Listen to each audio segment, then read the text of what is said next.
Alrighty, what is quacking, everyone? We're a little bit into Sizzle season now, and these new weapons have been amazing. Challenge mode has been amazing, but I'm here to bring you the new, the only S-Blaster 92. It is a fun little blaster with alternate firing modes, so if you standing on the ground and you don't hit the B button, it shoots a long one. However, when you jump and shoot, it shoots a fat one.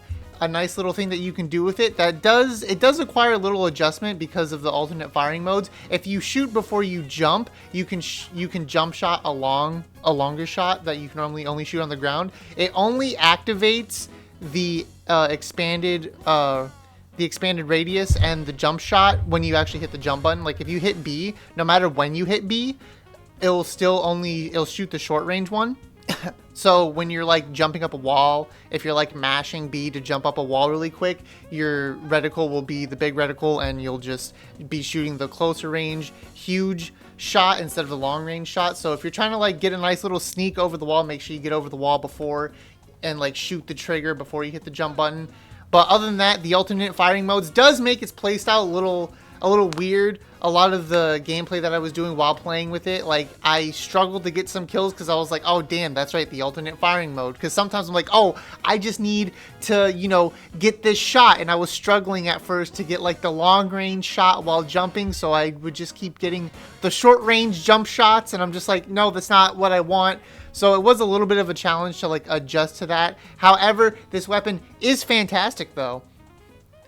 It was fun while I was using it. So basically what I'm thinking, right, is these are the game modes. Definitely going to be amazing in clams for sure with the alternate firing modes. Going to be good in Rainmaker. I did put a little caveat for tower and zones because while Sprinkler is good, Reef Slider is not that useful for tower. And for zones, obviously it's a blaster, main weapon, don't really paint that much, but it does have Reef Slider and Sprinkler again to cover that zone. So overall it is good as long as you don't have to paint with your main weapon on zones. As you can see here, I'm just kind of going ham on screen right now, trying to do what I can to be the most in zones. But otherwise, tower, fine, just Reef Slider, not the best on tower. But the other game modes, it is solid, alright? It's pretty good, overall good weapon. Now, I'm going to jump right into the builds here, but definitely some summary notes for that. Keep in mind about the jump shot and the blastering. You can jump before, you know, you shoot, so you can have the long range jump shot, and you can definitely use its kit to utilize everything. So without further ado, anyways, hopping right into these builds. So the first one, Comeback Haunt Stealth Jump, alright? I've been versatiling myself with Haunt lately ever since I got a comment on my Tri-Slosher video like months ago. So I'm like, I want to check out some Haunt. Haunt has been fantastic to use. It's been really fun. It lets me visualize how I can approach and get a free pick if I really want to, or just lets me know where they're at so I can give that information to my teammates if I'm playing with people. In this game, I was only playing with friend. So besides that, some QR, very nice because you're going to be in those trenches. You're going to be in that front line slaying. And it is a normal weapon, so a normal weighted weapon. So you only really need 2 subs of swim speed if you're not running Ninja Squid. And QR is nice. I definitely would say some special saver for sure. So you have that Reef Slider as you're constantly going in. So you don't have to worry about like, you know, oh, I just never am using my special. So you can use some special saver if you want, or you can swap them out for some other utilities as well. You know, if you want to swap out that, you know, special charge for some super jump or maybe some bomb or whatever else your heart desires. So this is the first one I got right here, you know, 180 base point special, the 35% save with special saver, etc. Stuff like that. It's pretty solid overall with this build. So definitely this is one of the first builds I would recommend. Next, if you're looking to not run Haunt, if you want to run a more Ninja Squid approach, there is Ninja Squid. I will say you probably want some more swim speed, though, to get it up to that normal. You probably could reduce some swim speed as well if you want to, again, put some utilities or, you know, put something else on there, some more special saver if you like, or maybe some intensify actions. But I'll talk about intensify actions a little bit later. But for the most part, the swim speed is very nice. There's not really much you need to put on there, But overall, like it's still like this is solid. Lots of swim speed going in, just being very aggressive. Comeback is very nice as well, and obviously stealth jump. So again, if you want to swap out some swim speed for some, some super jump or some ink res, that is an option as well. You will just swim a little bit slower, so there's that. And here it is again with some Ninja Squid. However, you can take off comeback and replace comeback with QR, so you have more quick respawn along with all that swim speed, and it does allow for a little bit more flexibility for some other things as well, because you don't have to run 3 subs of QR to get some meaningful out of it. You can definitely just do this and swap it up as well. It's pretty base. It's like a basic bare bones. You can swap out some of the swim speed if you want, but overall it's just move fast, stealthy, get in there, kill people, blast them in the face. So that's what's nice about this build, is just kind of simple. It does take a lot of swim speed though, so grind out that salmon run, grind out them chunks if you need some swim speed chunks. Unfortunately, RNG does not bless us all, but this is it's pretty expensive on the swim speed side, but overall, like, this is a pretty basic build and just nice, speedy respawn kill. Next is QR with Haunt as well. This does allow for more, abilities to be put on. You can put more utility on there. You can put some other stuff on there if you so choose. But overall, this is very good as well with some Haunt. QR, if you don't want to run comeback, that is a replacement, obviously. So, and then stealth jump. You can also obviously swap out stealth jump for something else as well if you're not jumping in a lot. That also applies to the previous build, because obviously there is no quick super jump on there. So if you're not jumping in, maybe swap out stealth jump if you're not jumping in a lot. But stealth jump is very useful. I utilize it to get back into the map, and I think people should utilize stealth jump more, obviously, and jumping in more. That definitely does play a part in, growing, getting better, but that's another topic. However, you can swap out stealth jump if you want, if you're not jumping in a lot, if you want to, utilize it for your own playstyle. But stealth jump is very strong here for basically all of the builds that I've just shown, but it can be swapped out if it's not really your playstyle. So Haunt, QR, and all of this right here, so you only have your 2 subs of swim speed, which opens up more slots for more utility, special saver, more QR if you wanted it, which you don't really need it that much with a main and 2 subs, because you're going down to 5.6, so it's 2 seconds off the base respawn timer, which is very huge in a game like this where everything's super fast paced. So there is that. Now, intensify action and Haunt and stealth jump. This is where I bring up the intensify action. A couple subs of it isn't really that noticeable. You can definitely just get a main and 2 subs, and then you cut down the shot spread jump when you're jumping to half, basically.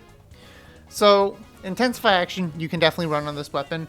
It is nice. I definitely do think subs are wasted. Like, if you put 3 subs, I feel like that is definitely a waste of subs. I would rather just put a main and 2 subs because it feels more meaningful. But also, this weapon does have pretty good accuracy without intensify action. There are some people who do run intensify action. I think it is still useful to run on this weapon if you so choose to. However, the previous builds definitely probably a little bit more favorable. I don't think you need that much intensify action. It is optional for your playstyle for sure. So intensify action is kind of a little caveat here, but I still wanted to include it just in case someone was like, oh, what about intensify action? So here it is. Here's the intensify action with Haunt and stealth jump. However, you can also swap the stealth jump out if you want to put some QR on that stealth jump, or just a main of intensify action if you want some, but not all. But I definitely think the 1.2 intensify action is probably the best bang for your buck with intensify action on this weapon. So there is that. And then this is just intensify action, swim speed, stealth jump. So pretty basic, just here's a lot of swim speed, here's intensify action, stealth. So you have this is just kind of, if you want to go Ninja Squid or Haunt, those are options. And again, you don't have to run Haunt or Ninja Squid. They're just probably the best abilities that you could run on this. They're, if they don't fit your play style, if you just want to run something else, if you want to run, I don't know, Respawn Punisher perhaps, you want to run, something else, Thermal Ink for some reason, whatever, just, special charge swim speed, if you want to run a main of swim speed as well, just stuff like that. Definitely recommend the Ninja Squid and Haunt overall though. And speaking of alternative builds, this is where I feel like people will be like, why? Why? So I've talked about Respawn Punisher. I still want to make a whole video covering Respawn Punisher. All the other builds are viable. This build I specifically catered. I looked at it. Respawn Punisher. Basically, it, you know, increases the amount of time it takes for someone to spawn, as well as takes away a lot more special charge when they die. However, those effects do apply to you, and I custom tailored this build so that way it mitigates the effects of if you die. Respawn Punisher does not affect you as long as you're not dying to another Respawn Punisher. If you die to another Respawn Punisher, it's 9 seconds. If you're just dying to someone normally, you still have a second off the spawn time, you still have the swim speed, you still have utilities, and you'll have your special. However, you're lacking stealth jump. If you prefer the stealth jump, there is that sort of issue. But if you're not jumping in a lot and you're just going in guns blazing non-stop, or if you're jumping to someone who's safe all the time, like if you're jumping to your backline who really isn't being threatened, then obviously you don't really need stealth jump because your backline's not being threatened and it's safe to jump in. So you can be like, hey, it's safe to jump in, or just watching your map if you're in solo queue. And basically special loss, it's the same, just minus 3%. It's 47%. So you're still getting the normal amount if you're not running special saver for the most part, but quick respawn, you're taking a second off your spawn timer. However, if you are slaying out of your mind with this weapon with Respawn Punisher, and the enemy team isn't running any like QR, and if they have Respawn Punisher perhaps, which it's not that common, and you know, you have this huge thing about you where you're like, oh, I don't like missiles, and you know, you're playing against Wiper Deco, well, this is a good build for that. They're going to lose special charge on the missiles, they're going to take a while to respawn, give you a lot of time and your team a lot of time. So advocating for this build, it's a niche, but it works. Overall, these are all the builds right here that I put in. You can run comeback, swap it up with QR, stealth jump can be swapped out. This is just what I recommend. This is what I think. This is how I feel. Let me know what you think, what you run, what you would build. Again, this weapon seems very simple build concept wise, but also has a lot of versatility with what you can swap out. Again, you can swap out Ninja Squid for swim speed, a main of swim speed. If you want to try that Respawn Punisher build, it's right there. I want further testing with it. I want to see other people's testing with some things with Respawn Punisher. Obviously, you can swap out stealth jump. You can do a lot of things with this weapon.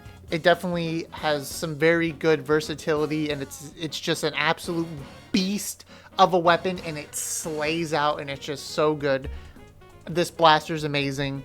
So, you know, I gave you some little hints, some tips, some tricks, some builds. This is it right here. So I hope you enjoy, and I will see you in the next one.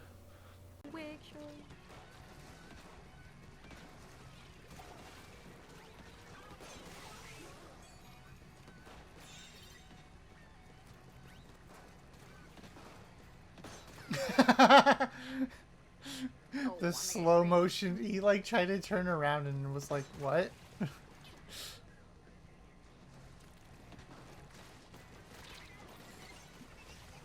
I am absolutely fornicating with this weapon! Oh my god!